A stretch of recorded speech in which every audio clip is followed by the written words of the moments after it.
Hello everyone, स्वागत है आपका माइनिंग गला यूट्यूब चैनल में। अगर आप CEAR 2023 यानी कि central electricity authority regulation 2023 books पूरा कवर करना चाहते हैं तो इस चैनल के साथ जुड़े रहें और वीडियो को अंत तक देखें। अगर आप नए होंगे इस चैनल में तो सब्सक्राइब जरूर करें और वीडियो पसंद आए तो लाइक जरूर करें। अब बात करते हैं कि इसका जो है लेक्चर 1 अपलोड हो चुका है। उसमें क्या था, प्रिलिमिनरी देखे थे और डिफिनेशन देखे थे, यानी कि रेगुलेशन 1 से 2 तक कवर हो चुका है ऑलरेडी। अभी क्या कवर करेंगे लेक्चर 2 में, 3 रेगुलेशन नंबर 3 से 6, ये आपको इस वीडियो में कवर मिलेगा।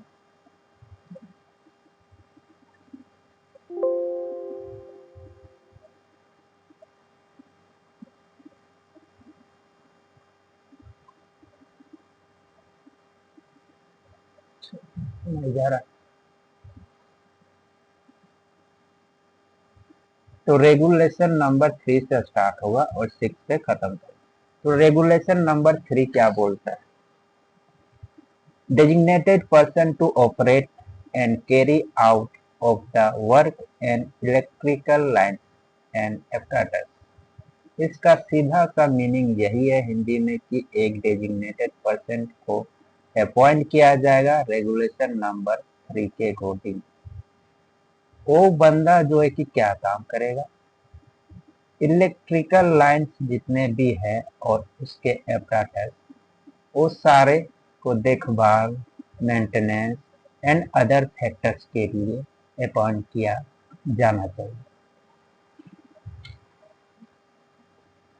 वही चीज यहाँ पर लिखा है, दिस अप्लाइज टू।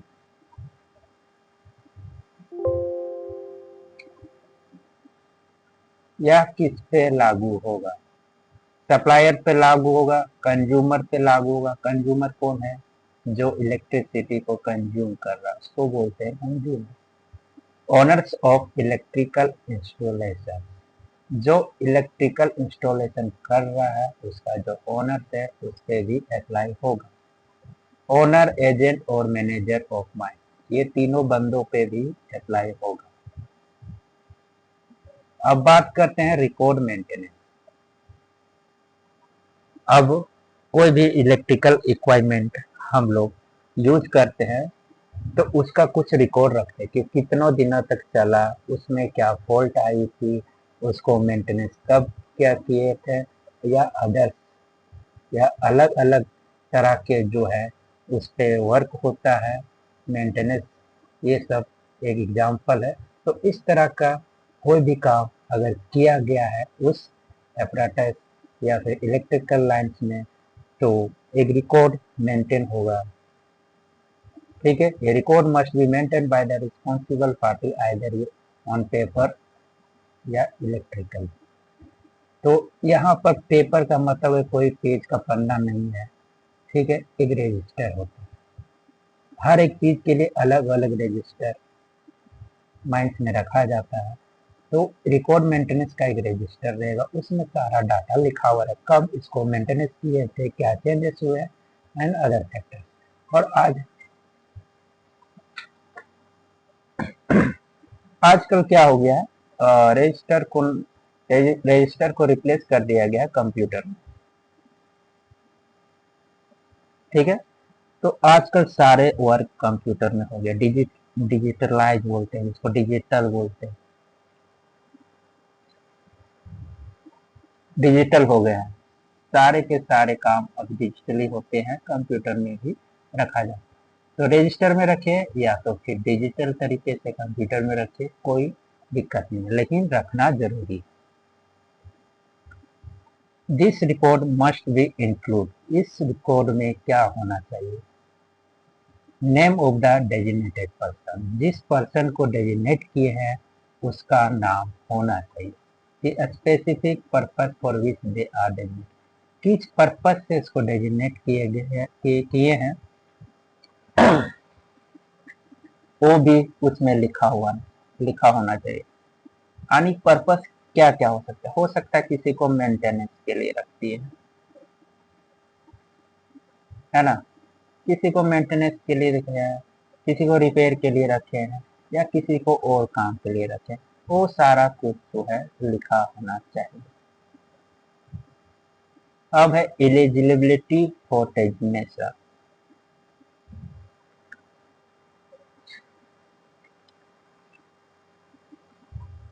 इस डेजिग्नेशन के लिए क्या एलिजिबिलिटी होना चाहिए,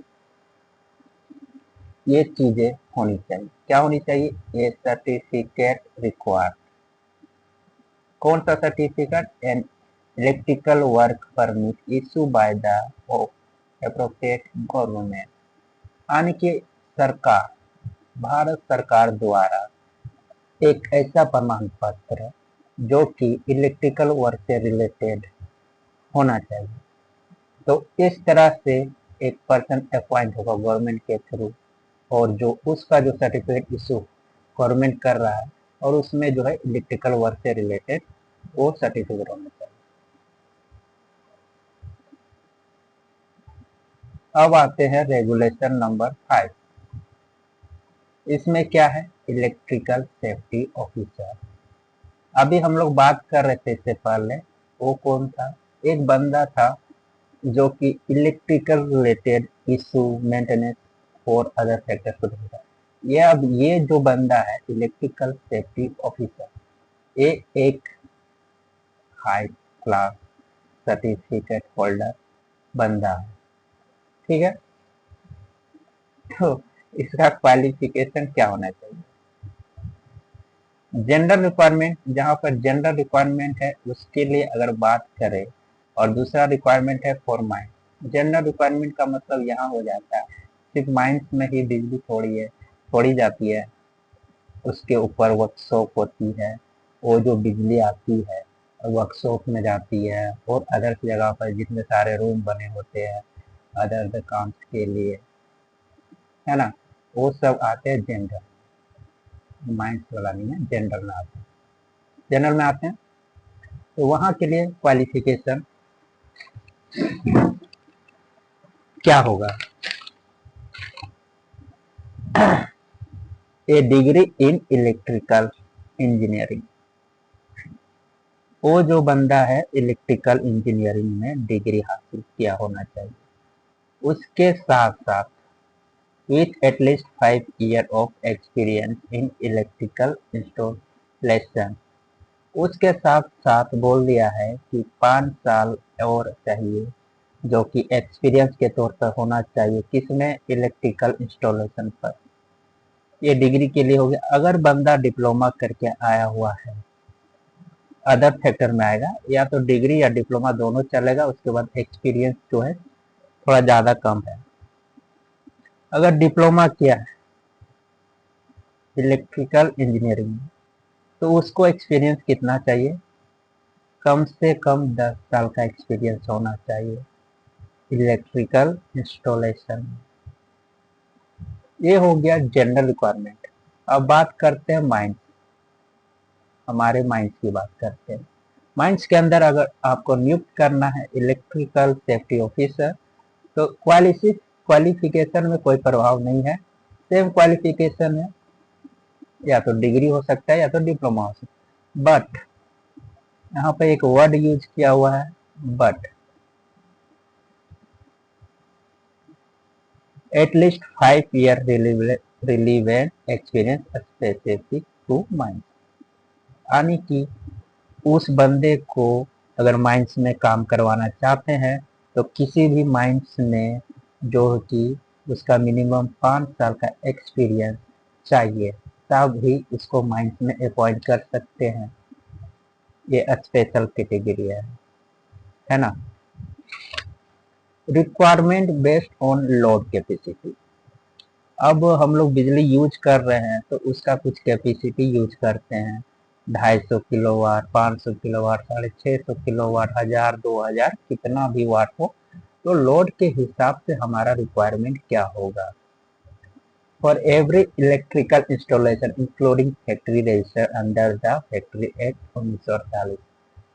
अगर कोई फैक्ट्री में इंस्टॉलेशन है फैक्ट्री में इंस्टॉलेशन होगा ही, क्योंकि बिना बिजली के तो फैक्ट्री चलने वाली है नहीं। तो अंडर फैक्ट्री एक्ट 1948 के तहत और उसमें जो है more than 250 kilowatt connected load होना चाहिए। ठीक है, लोड की कैपेसिटी के अनुसार भी नियुक्त किया जाता है इलेक्ट्रिकल सेफ्टी ऑफिसर को। तो उसमें कुछ कैटेगरिया जो है कि यहाँ पे दिया गया, मोर देन 250 किलोवाट अगर कनेक्टेड लोड है तो वहाँ पर एक इलेक्ट्रिकल सेफ्टी ऑफिसर का नियुक्त किया जाएगा। और ये जो होगा नियुक्ति फैक्ट्री एक्ट 1948 के तहत, यानी उसके अंदर। अब बात करते हैं माइंस और ऑयल फील्ड, इसमें भी नियुक्त किया जाएगा। किसके अकॉर्डिंग? माइंस एक्ट 1952 के अकॉर्डिंग। कब? जब मोर देन 2000 किलोवाट यूज कर रहा हो। ठीक है, तो ये सब कैटेगरिया में आपको एक सेफ्टी ऑफिसर जो कि इलेक्ट्रिकल डिपार्टमेंट का है उसको नियुक्त करना पड़ेगा।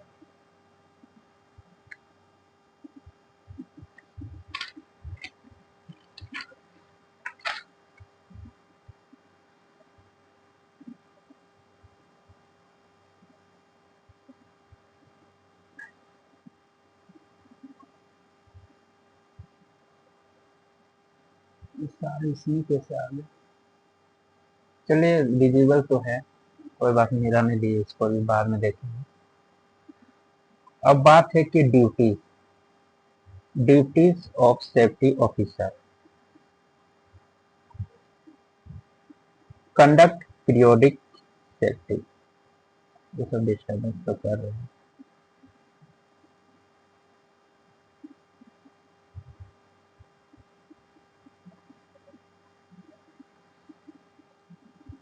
हटेगा कैसे?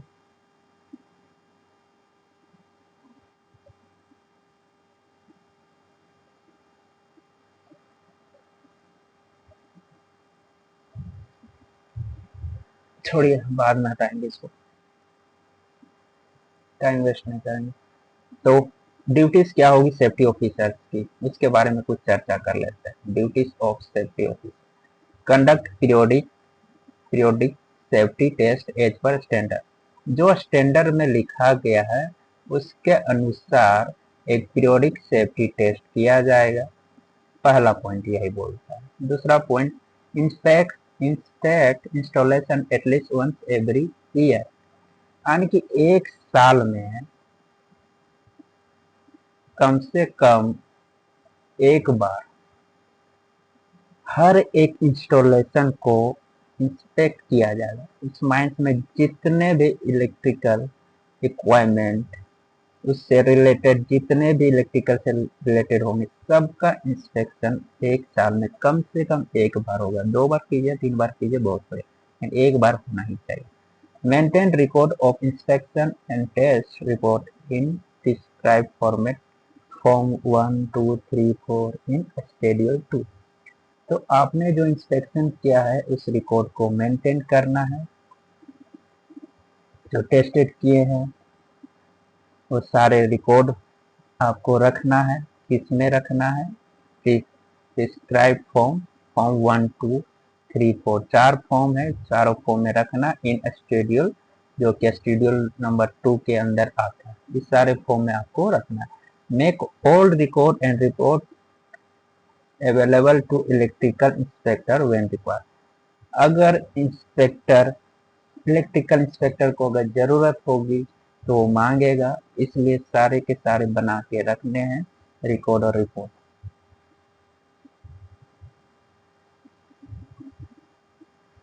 रेगुलेशन नंबर 6 क्या बोलता है? चार्टेड इलेक्ट्रिकल सेफ्टी इंजीनियर, ये भी एक पद है, माइंस में होता है।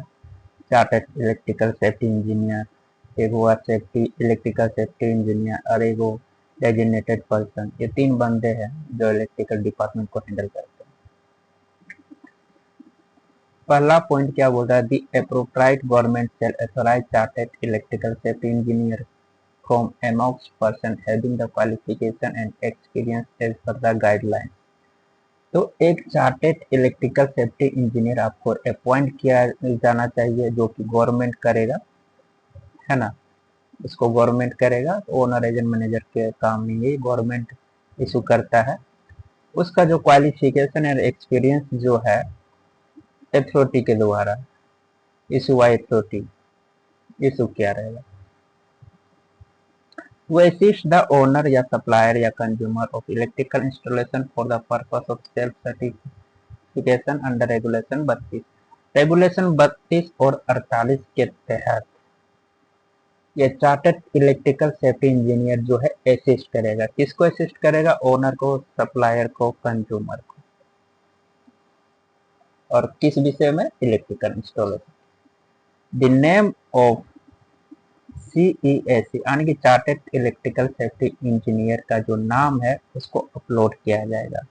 कहाँ पर अपलोड किया जाएगा? गवर्नमेंट या डिपार्टमेंट वेबसाइट में।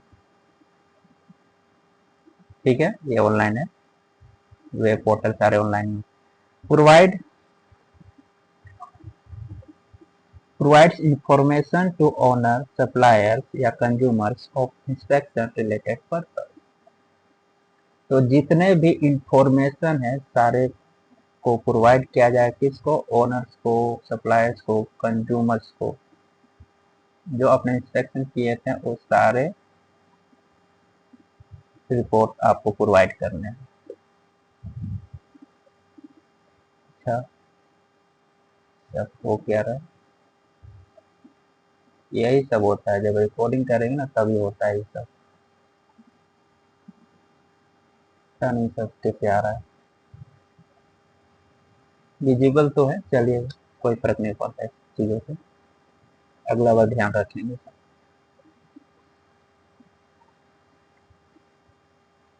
Regulation number 20, danger notice. यह डेंजर नोटिस होता है क्या है? ये देखिए, ये जो नोटिस है ना, डेंजर लिखा हुआ है, उल्टा खोपड़ी, उल्टा नहीं सीधा ही खोपड़ी, दो गो हड्डी से करके लटका दिया गया है। इसमें इलेक्ट्रिक लिखा रहता है और कितना कैपेसिटी है वहाँ का इलेक्ट्रिसिटी का वो लिखा रहता है। यहाँ पर 440 वोल्ट लिखा हुआ है और हिंदी में भी इसको लिखा गया है खतरा, बिजली का दबाव। और दूसरा ये रोमन में बोलते हैं, 440 से लिखा है 4404। तो इस तरह का एक बोल सकते हैं प्लेट, बहुत जगह देखे होंगे जहाँ पर बिजली उत्पादन होता है, जहाँ पर ज्यादा हाई वोल्टेज यूज हो रहा है, वहाँ पर इस तरह का नोटिस लगा हुआ देखने को मिलता है। सभी लोग देखे होंगे। यहाँ चार है, चार नहीं लगाते, एक ही लगाते हैं। चलिए अब बात करते हैं डेंजर नोटिस के बारे में। The owner of every installation of voltage exceeding 250 250 volt shall affix permanent या डेंजर नोटिस। जहां भी वोल्टेज एक्सीड करता है यानी कि 250 वोल्ट से ज्यादा जहां भी पास हो रहा है, यूज हो रहा है या कुछ भी हो रहा है, वहां पर एक परमानेंट डेंजर नोटिस लगा के रखेगा। अभी तो देखें नोटिस किस टाइप से होगा, बिल्कुल ऐसे। ठीक है, इन हिंदी या English and the local language of the district. किस में होगा? हिंदी में होगा, इंग्लिश में होगा। और अगर आप वेस्ट बंगाल में है तो ज्यादातर बंगाली ही बोलते हैं, बंगाली का जगह ही बोलते हैं इसको, तो इस लोकल लैंग्वेज इस तरह से आप समझ सकते हैं। अगर वेस्ट बंगाल में है तो बांग्ला में भी उसको लिखा रहना चाहिए और हिंदी और इंग्लिश तीनों में रहना चाहिए। ठीक है, हिंदी इंग्लिश मस्ट है, उसके बाद लोकल लैंग्वेज कुछ भी आ सकता है। लोकल लैंग्वेज में उर्दू आ सकती है, खोटा आ सकती है, बंगाली आ सकती है, उड़िया आ सकती है, एनीथिंग उस जगह पे डिपेंड करता है कि तीसरा जो लैंग्वेज हम यूज करेंगे वो क्या होगा। उसका विथ ये sign of skull and bones of design as per railway standard on. तो ये जो हम लोग देख रहे थे ये साइन स्कल का, खोपड़ी का, इसके बारे में बोल रहा है कि ये खोपड़ी लगा हुआ रहना चाहिए। Where to affix danger notice sign. अब हर जगह तो नहीं लगाएंगे, यहाँ तो थोड़ा सा हिंट मिल गया था, 2050 वोल्ट से अधिक रहेगा तो वहाँ लगाएं। कुछ और जगह हैं जहाँ पर लगेंगे। ठीक है, उसी के बारे में यहाँ नीचे डिटेल में। Every motor generator, transformer, and other electrical plant and equipment together with apparatus used for controlling or regulating the same. जहाँ भी मोटर, जनरेटर, ट्रांसफार्मर या अदर इलेक्ट्रिकल प्लांट है वो सभी जगह पर एक डेंजर नोटिस साइन बोर्ड लगा रहना चाहिए। ठीक है, apparatus में भी लगा रहना चाहिए। आजकल माइंस में जो यूज होते हैं 10 वोल्ट 50 वोल्ट के थोड़े ही होते हैं, 650 वोल्ट के लगभग सब ज़्यादा ही होते हैं। तो वहाँ पर आपको क्या करना है, एक नोटिस साइन जो आजकल वाला खोपड़ी है, ये जो खोपड़ी है बिल्कुल इसी फॉर्मेट में होना चाहिए। ठीक है,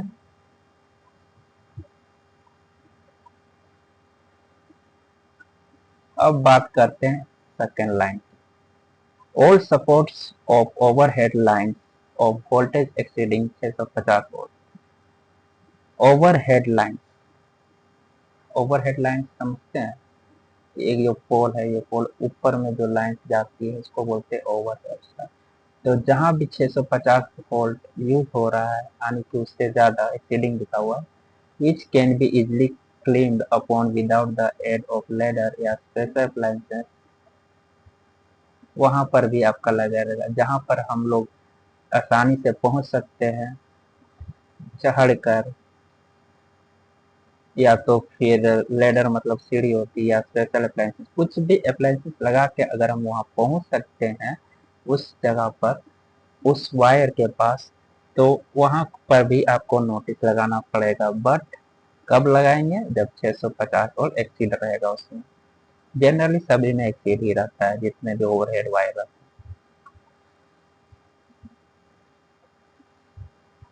हैं। अरे यार ये सब ना बहुत झंझट। फिर बात करते हैं तीसरा, luminous tube and requiring supply X ray and similar high frequency installation of voltage exceeding 650 volt but not exceeding 33 KV. तो ये कुछ रेंज दिया हुआ 650 वोल्ट से अधिक होना चाहिए और जो कि 33 केवी से एक्सीड नहीं होनी चाहिए, उस जगह पर भी रहेगा।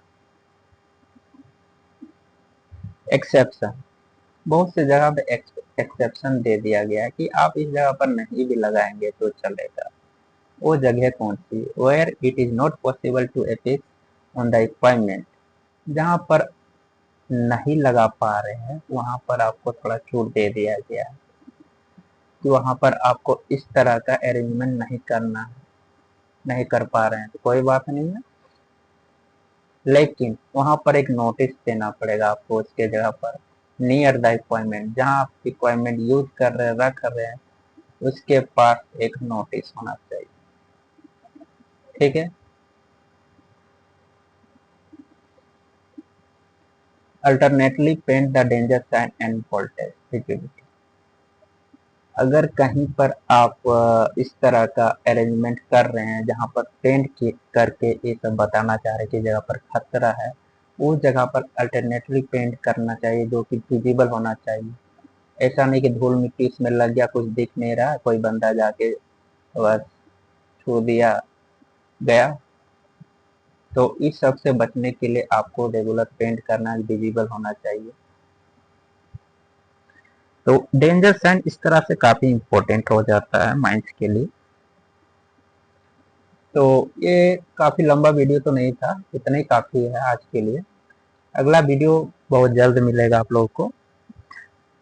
चैनल में नए होंगे तो सब्सक्राइब कर लीजिएगा और वीडियो पसंद आया होगा तो लाइक जरूर कीजिएगा।